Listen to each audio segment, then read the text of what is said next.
It's a pleasure to have you here this morning. We are coming to you live from our studios in Kukumlemle and streaming live on DSTV channel 421, GoTV channel 144, and around the world at myjoyonline.com.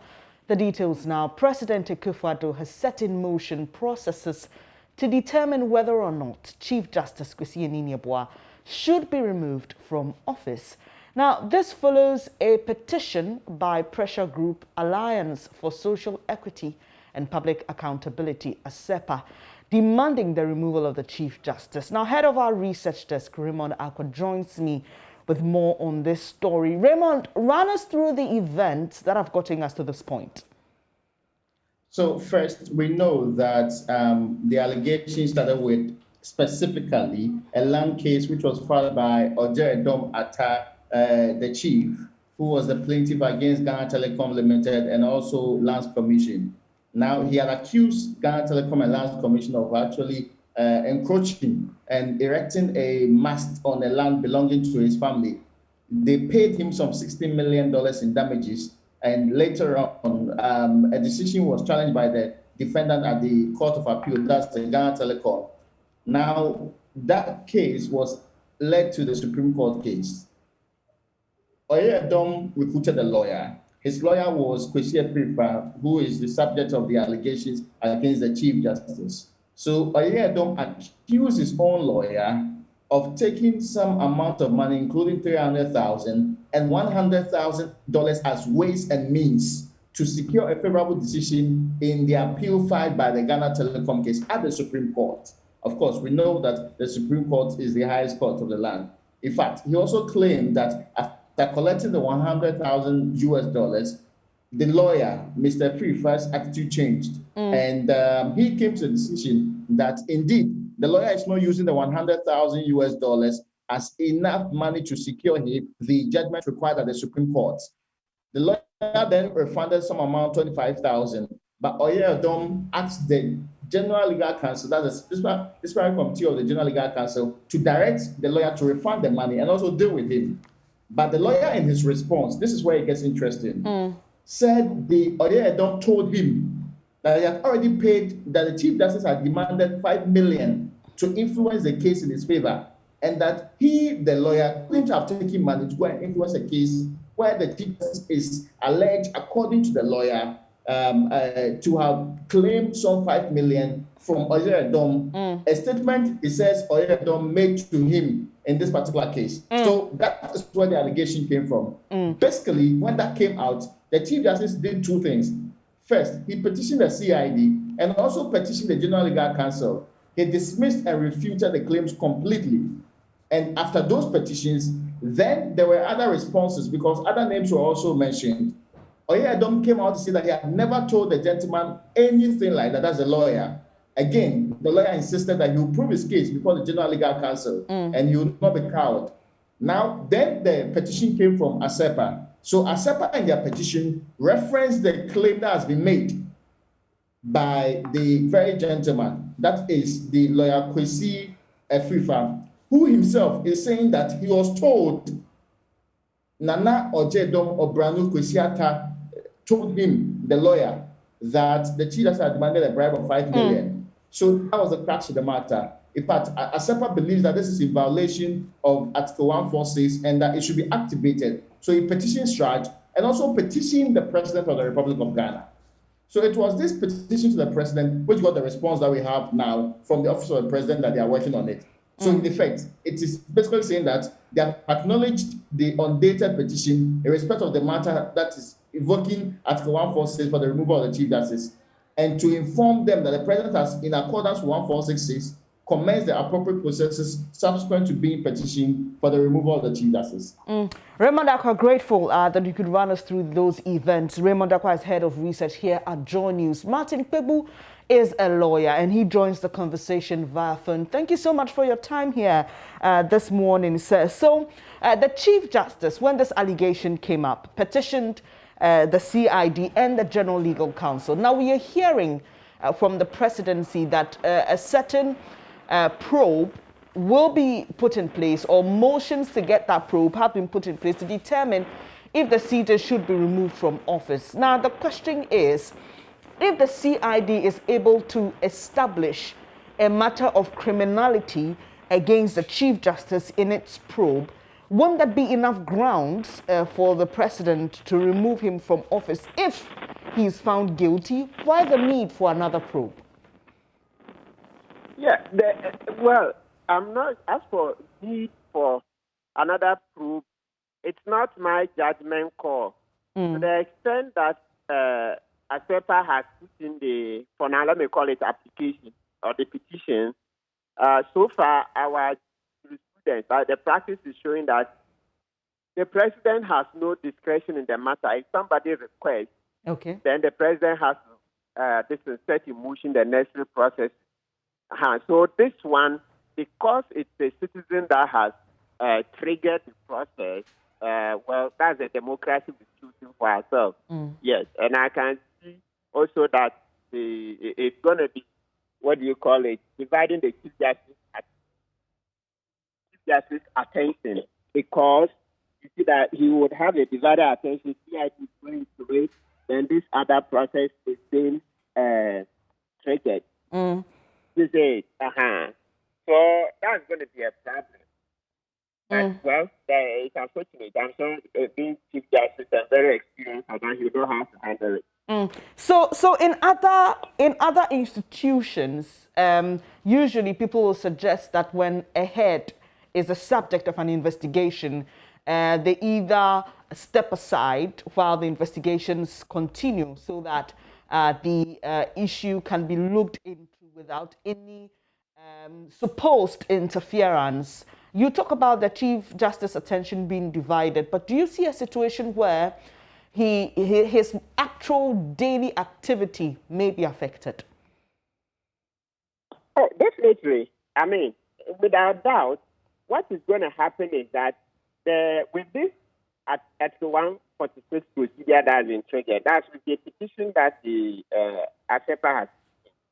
It will require that the president will set up a committee, okay? So they will first have to determine if there is a prima facie case.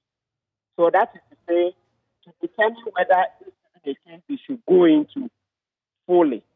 Meaning that the first one is to do some preliminary investigation. And during that preliminary investigation, they require the Chief Justice to put in an answer, okay?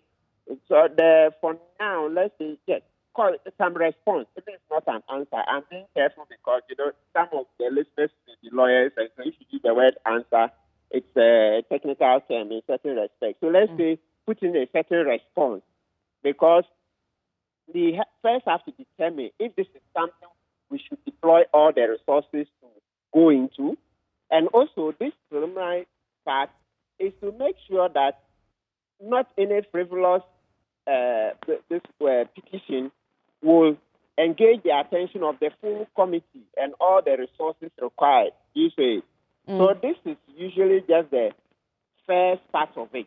Okay. If at the end of this first part, they say, oh, yes, it looks like there is some substance in the allegation, that is when the committee then go into the matter fully. But if at the end of the first part of it, they determine that there is no prima facie case at all, then it means the case ends there. So there is no full trial, so to speak. So if I get you, the CID, the GLC, and this motion the president or the presidency is setting in place can run concurrently.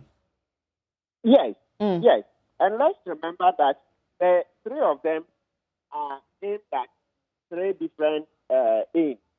The first one being the Defense Committee of the General Legal Counsel. That list is lawyer Isipa, who is on trial. And he's the one who made some allegations against the CJ. Except that, even though it's Isipa who is on trial, the allegations are said that, they concern the CJ. So indirectly, he's been put on trial. So formally, he will not have any role to play there. Okay? Yes. Unless, yes, so for now, let's leave it there. Then the CID one is the Chief Justice who triggered it. That's so. These allegations have been made. So as a criminal investigation department, can you go into it? Let's see whether there is any iota of truth in it. And then the third one by SEPA is the one that they are seeking for the removal of the CJ. You say, which is also differently. That is under Article 146 of the Constitution. Mm. So, Lawyer Martin Kpebu, I mean, the judiciary has come under attack in past times, and for some reasons, especially when Anas Arimea released that investigative piece. Do you see this action by the presidency boosting confidence? Also, bearing in mind that it was a president who appointed this CJ, do you see that, yes, there's an allegation, but the decision of the president to look into a surplus petition or respond, as you put it, to a surplus petition kind of creates an atmosphere where people will feel that, okay, at least something is happening and we can gain confidence back in the judiciary? This one, that is very complex, and I'll need time to assess it further. But later, my initial thoughts are that to the extent that even the CJ wrote to the CID for the investigation, that was good enough. It was boosting confidence in the judiciary that, oh, this is CJ who has looked at the situation, and even though he's not obliged, he's not required to come to the legal counsel, he has taken it as serious enough and petitioned the CID. So that in itself was quite a very forward-looking and very beneficial step that the CJ took. So this third one, as to how much more it adds, it's not immediately clear to me. You know, sometimes when these matters come up, you need more time for reflection. Mm. I appreciate your time this morning, Lawyer Martin Kpebu, there, sharing his thoughts there with us on the recent development regarding the bribery allegation against the Chief Justice. What it is that the President has responded to a surplus petition for Article 146 of the Constitution to be triggered. The Presidency says it has set in motion the processes that will lead to determining if the CJ should be kicked out of office or not. We'll be following this keenly and let you know what comes out of it. Away from that, for 4 years, a school building sat idle while students of the Osu Presby boys studied in a dilapidated structure. After a long wait, the students have finally been relocated to the new structure. These students cannot hide their excitement. My colleague Judith Awachitanto, who followed up on the story from the onset, visited the school and reports. We talk about avoiding cheating, yes, to prevent accidents. This is how teaching and learning should look like. For 4 good years, this building sat idle while students slammed in a dilapidated school structure. The story is different now. Well, you can see for yourself, these students are no longer scorched by the sun. Initially, these boys of those who Presby cluster of schools would have to remove their shirts in order to fan themselves as a result of the excessive heat in their previous dilapidated structure.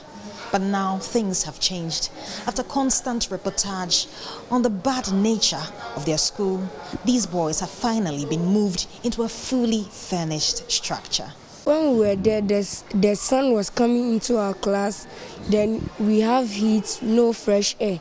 So by now when we came here, we have fresh air, we have fans and lights in our class, and we have beautiful washrooms and all those things. When we were there, when there was no social distancing, we were afraid. We were afraid because of the COVID. Maybe someone has it in the class, then it will affect all of us. So we were afraid, but now when we're here, when there was social distancing, we don't have any problem again. When we were there, some of us, the uniform we wear, the decks always tear the butt of our uniform. But when we are here, we have new decks, and the decks that we have one single. So one person sits on single deck, so we have space on that X too. Actually, the thing is, because of the potholes, if you are walking, you could have fallen down, so that doesn't make some of the people to pay attention. But now that we are here, when we are learning, everyone pays direct attention to the teacher and what he's saying. Not only do students share in this joy, Teachers as well. Madam Lydia Ochre is head mistress of the Osu Presby Boys School. From the other side, life wasn't easy there. Classes were going on though, but teachers and pupils were not feeling comfortable at all. The heat, the dust, and all other things were not actually helping us. But when we moved here, by the grace of God, we are having a very nice place. Lessons are ongoing. Learners are also enjoying. The Korle-Klottey Youth Alliance has also been pushing for the relocation of the students for a while now. The new development has indeed brought great excitement to them. Ni Otinkrayankra is executive director of the group. We're very much excited that our efforts has not been in vain. We've pushed for it, and today the kids are learning in a very conducive atmosphere. This is all we're all fighting for in Korle-Klottey. Our alliance is basically to shape up the constituency or the community to have everything easy for them. And today you can see when you went around, they were all excited. This morning they were happy for their break.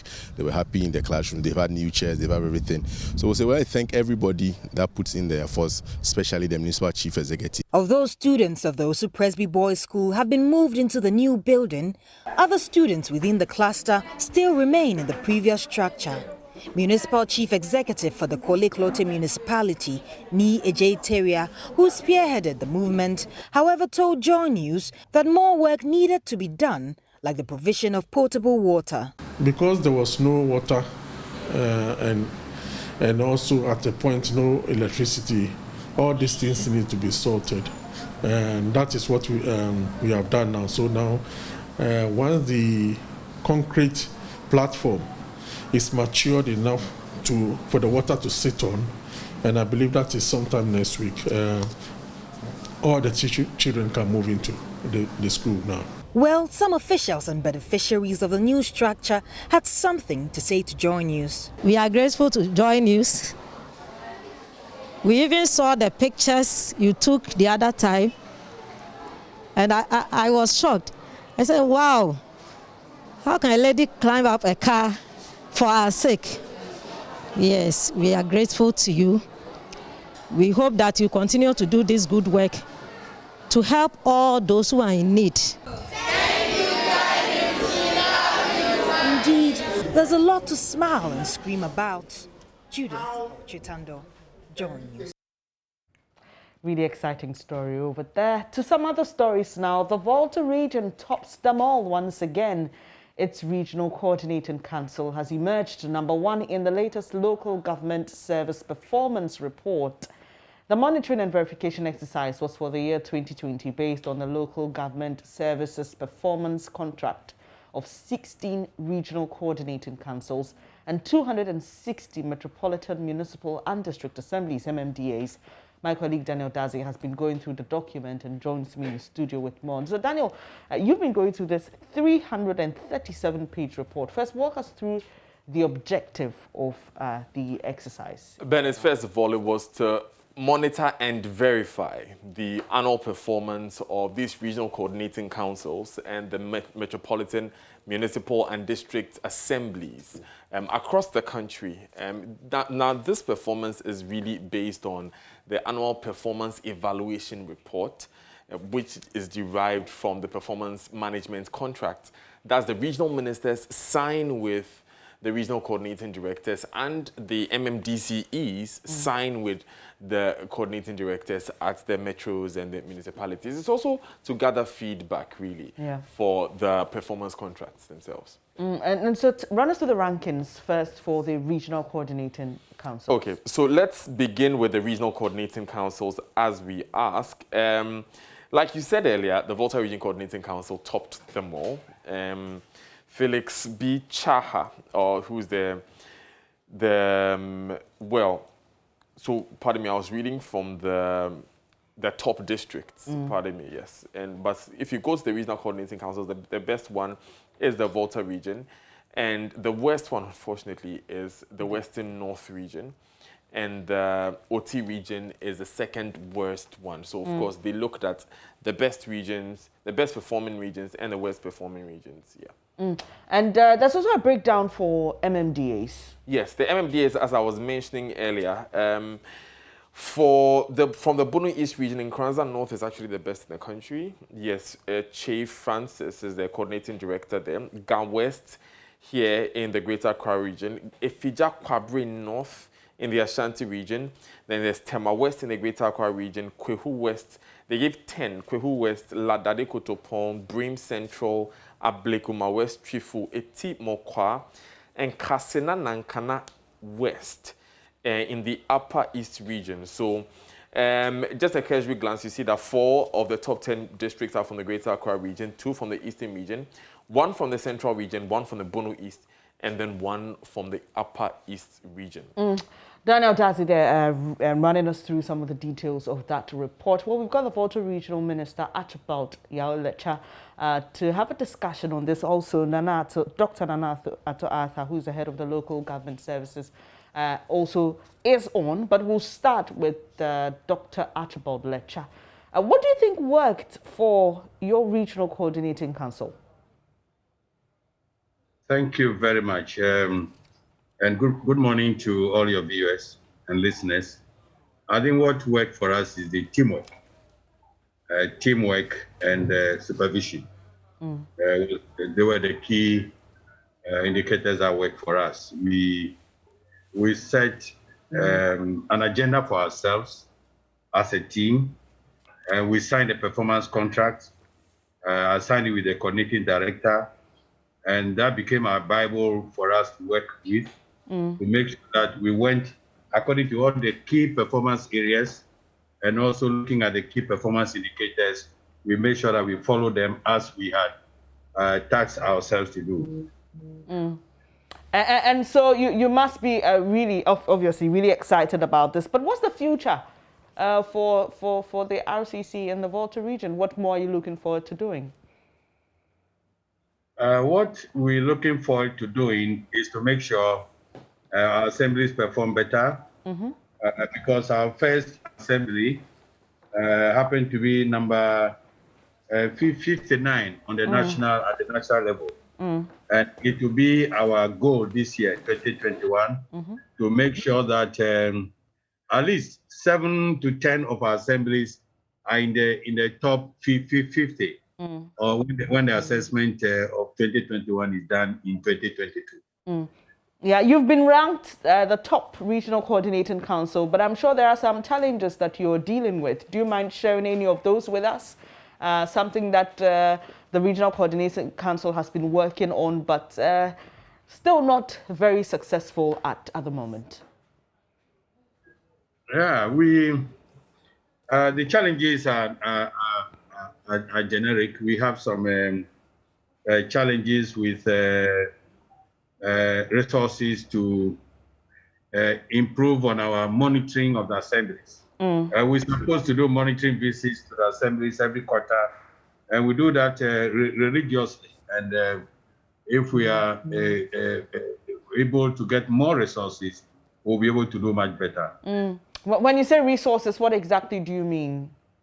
In terms of let's say vehicles and financial resources, to be able to pay regular visits to the assembly, because our role as RCC is to monitor, evaluate, and supervise the district assemblies.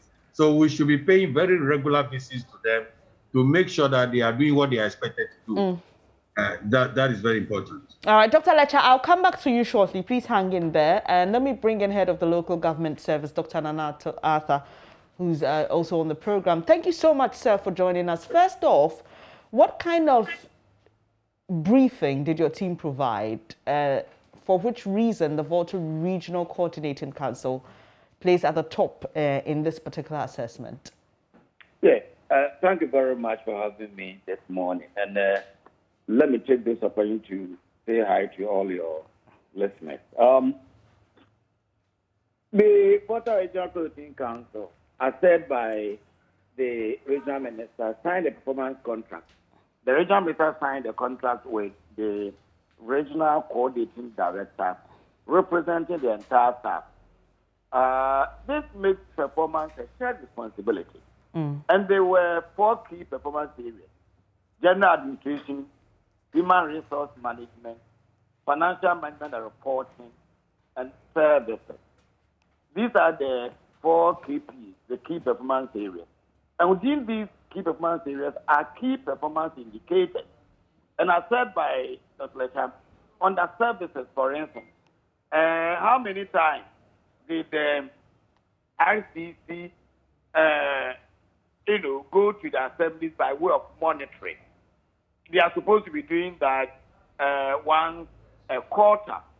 So, because, their role mainly is for coordination, and if you don't monitor what's happening in the assemblies under the region, within the region, you'll find it very difficult to know what's going on there. And so these 4 areas were the areas, the KPIs that we use in actually evaluating the performance of the RCC. All right. And the Volta region happened to top. Taken first. In your assessment, did you find that the regions that had more assemblies to cater for had greater challenges than others that didn't? Well, that wouldn't be a criteria for the evaluation of the RCC. Okay. It will be for the MMDA herself, so that will not come into the RCC assessment. Okay, so that brings me to the next question, because Dr. Lecham mentioned that moving forward, they would like to work at getting some of their MMDAs to come up in terms of performance and perform better in the assessment, because the first MMDA for the Volta region ranked 59, while the Volta region RCC ranked number 1. Do I get a sense that this is not a cumulative... that the minister talked about, I will agree with him. If there are more resources, then perhaps they will be able to also monitor the assemblies so that the assemblies under the jurisdiction, what they are not doing well as far as the performance contract indicators are concerned, then they'll bring them up. Okay. So that one, I agree with him. Okay. But it wouldn't actually be part of the criteria for the MMDA itself. I want to agree with Doc. When we talk about top 10, that will be actually recognizing them. Volta region is not there. Yeah. So I agree with Doc. But in general, when we were, so somebody will ask this question, why is it that the top 10 Volta region is not there? Yes. And Volta top? And Doc, that was bringing me to my question about the performance of the MMDAs does not have an effect or an impact on the RCC. They are assessed independently. Well, let me give you this KPA. While the RCCs are 4, general administration, HR, financial management services, the MMDAs, they have 7. Okay. Because when you talk about KPA 6 under the MMDA, economic development, we are talking about local economic development. That is not a performance area, key performance area for the RCC. You understand? As we say, every developer is local. At the local level, what is the assembly preparedness as far as local economic development is concerned? So that is for the MMDA, but not for the RCC. And so what the MMDA's performance is does not have an impact on the general regional... all right. Not necessarily. Okay. But the impact of the RCC may trigger down to the MMDA. Okay. Like Doc said, if they had much more resources and they were regular in their monitoring, then maybe the assembly that was 59 could have done better. So I agree with Doc when it comes to that area of resource. All right, quickly on this. So are we just doing the assessment for assessment's sake, or there is some reward given to the best performing Regional Coordinating Council and MMDA? Yeah, reward. Okay. Regional Coordinating Council, this is the first time we are assessing them. And so we've not done their award before. But for MMDA, we give them awards. Last year, for instance, at Skormanpo in Ashanti Top, we gave them laptop, tabletop, printers, something that will help them, work better. We also had a kind of a program that paid trip for workshops, for training programs, and also recognition to the staff. For instance, if today JICA is organizing a program for us and JICA writes to me for 2 or 3 nominations, then we'll consider this assembly that has done well in a way to motivate the staff of the assembly to perform better. Okay, and what happens? Please. The last 10, they will also be sanctioned. Okay. And what are some of the sanctions? We are looking at holding on to promotion, call them delayed promotion.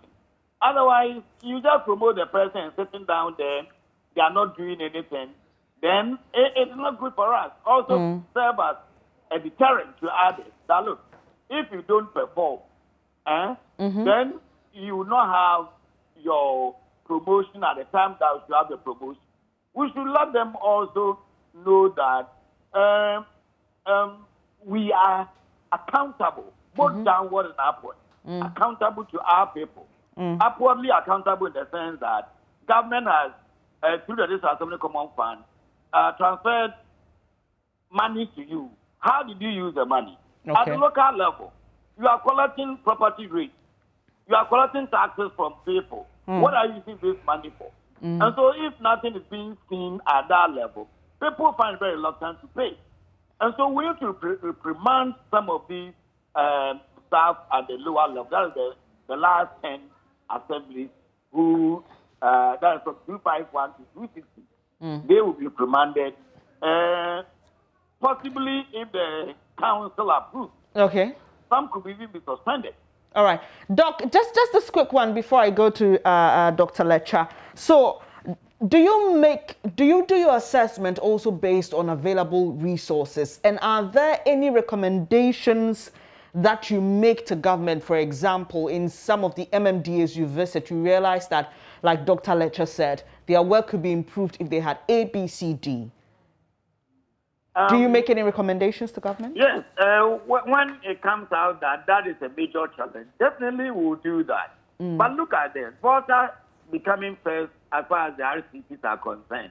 If it were only for resources, can you match Greater Accra, Ashanti region with Volta? So it tells you that it's not only the availability of the resources. Some could have the resource, even allowing the staff. I'm coming to that end. Allowing even the staff to go monitor. It becomes a challenge. So for me, yes, the resources are important, but it's not everything. It's not all that great as it goes. All right. Doc, I have you hold on at this moment. Let me quickly go to Dr. Letcher. So Dr. Letcher, we've just heard about some sanctions that are meted out to persons who fall within the least performing MMDAs. Beyond the sanctions by the local government services after the assessment, on your own, do you do some of these assessments, and do you punish or sanction non-performing MMDAs? Thank you very much. I think the head of service has said it is important that people who are not performing are sanctioned. Unfortunately, they are not performing. We just transfer them to another place, and then their incompetence is transferred from one assembly to the other. So we keep recycling the same people around the assembly. So it's not helping us.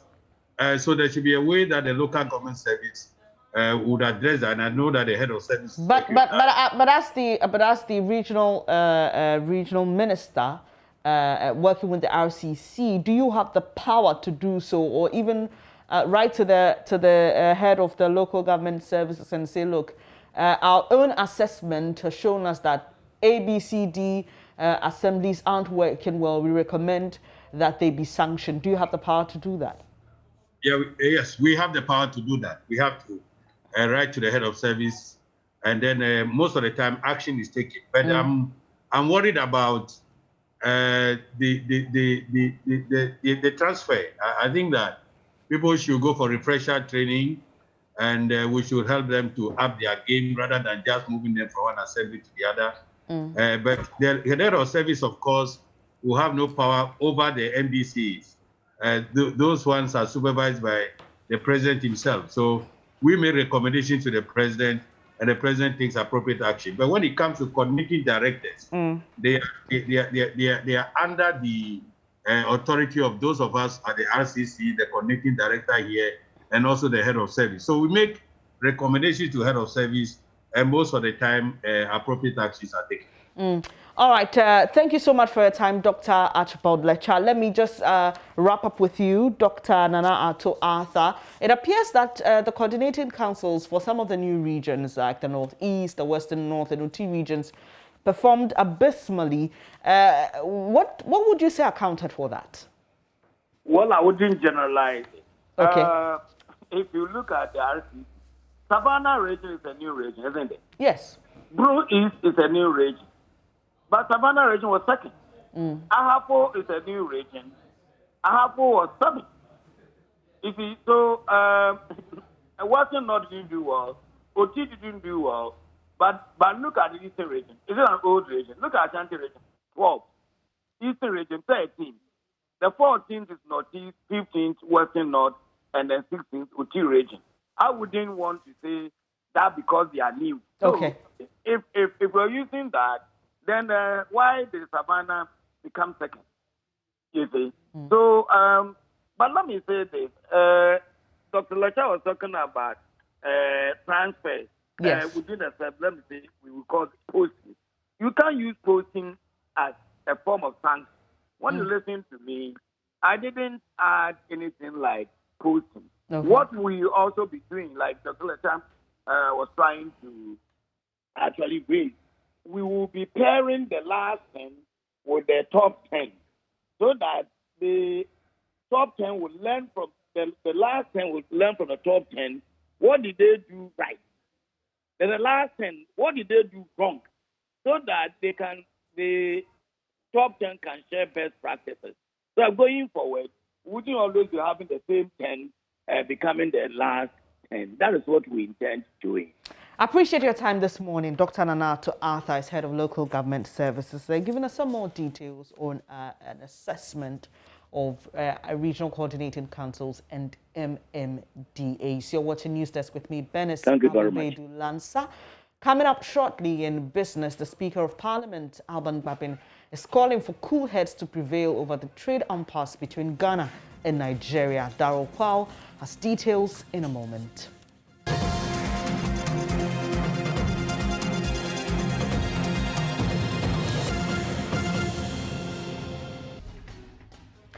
Time to bring you some breaking news story now. The Cape Coast High Court has ordered for fresh elections in ASSIN North. The judge has also ordered Joe Quayson to stop holding himself as MP for the area. My colleague in the region, Richard Kojonyako, joins us via Zoom. He's been attending court proceedings since they began and joins us with more. First off, Richard, quick reactions from the lawyers of Mr. Joe Quayson. Well, so the lawyers are here to react to the judgment of the High Court. In fact, for the NDC, the national chairman plus other national executives are here, and they are here to speak. But there were some deviation from the other side.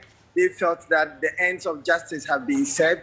In fact, today's ruling, the court divided them into, or the 4 issues were set down for trial.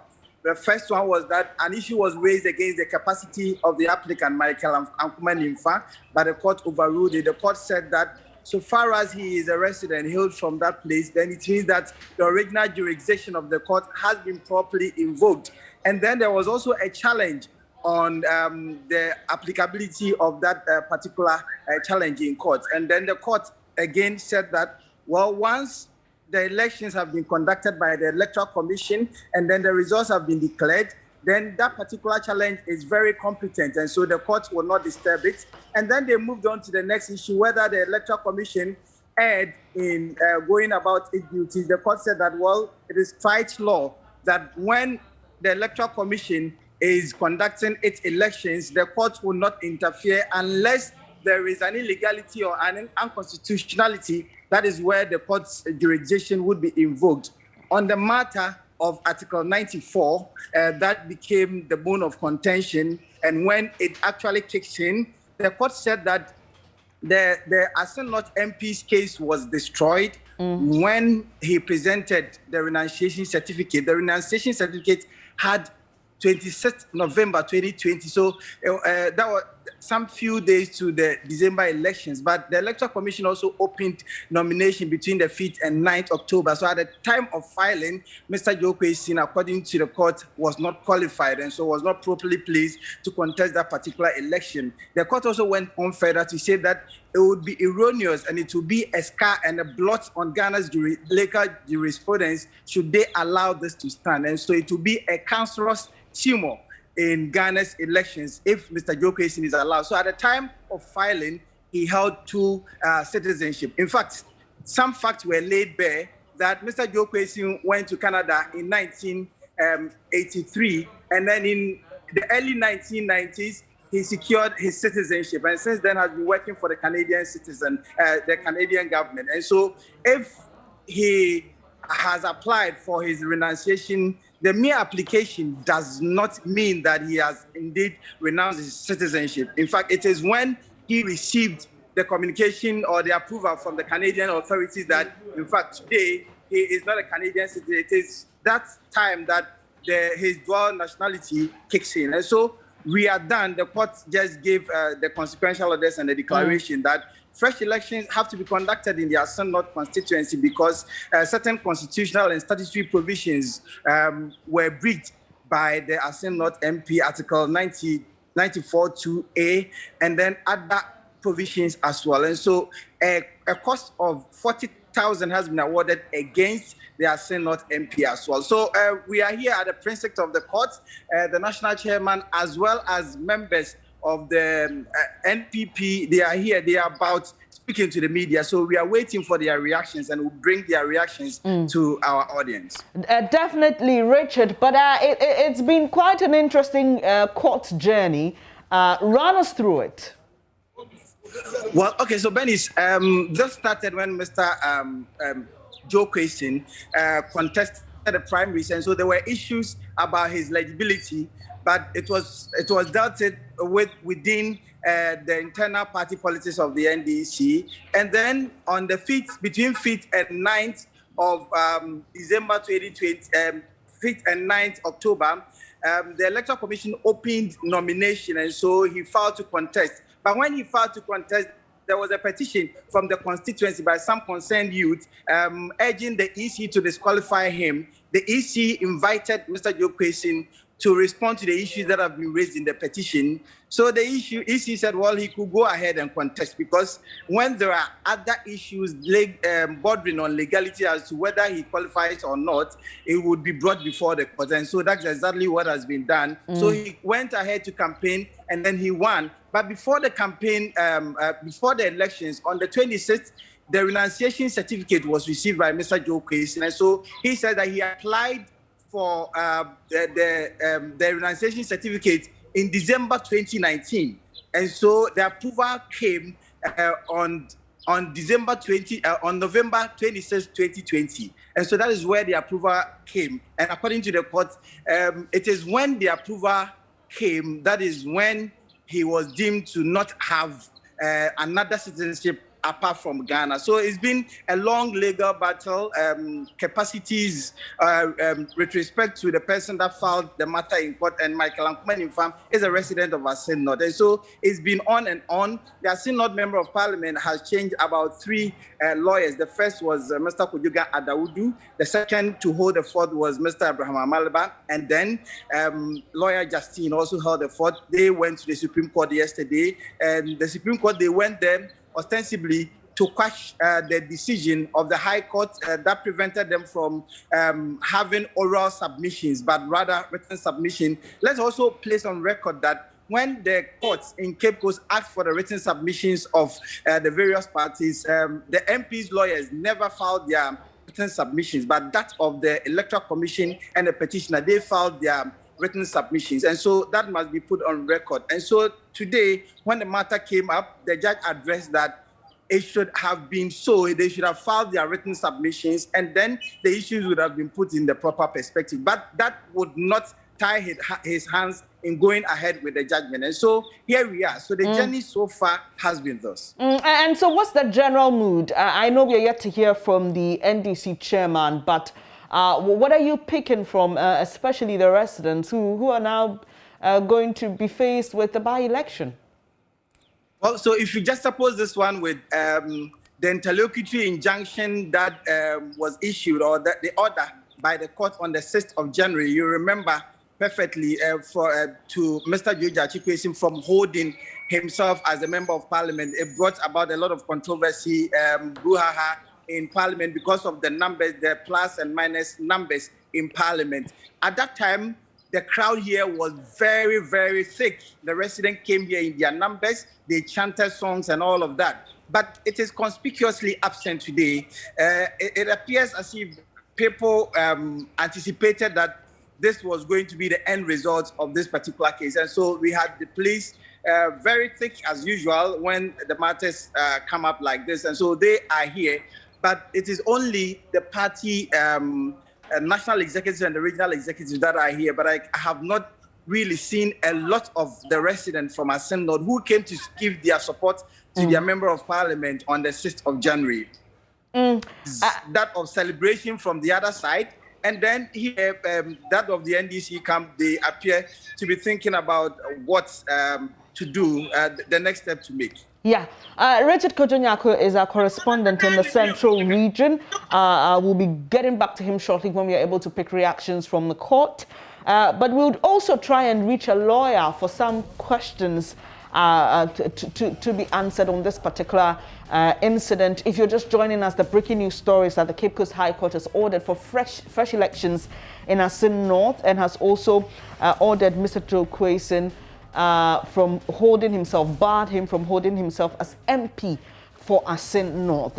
In given the facts of the case, my colleague Richard Kojonyako, who's been in court since this case began, told us that Mr. Kwesen says he applied for renunciation of his Canadian citizenship in 2019, December 2019, but he received a response in November 2020. And at that time, he had already applied to be MP or to stand on the ticket of the NDC as MP in the 2020 elections. Now, the question is, would he be able to come back now that he's received this certificate, though after his application at the Electoral Commission? We'll get all these questions answered for you in subsequent bulletins. But thank you so much for your time here on the Joy News channel. We are home of independent, fearless, and credible journalism.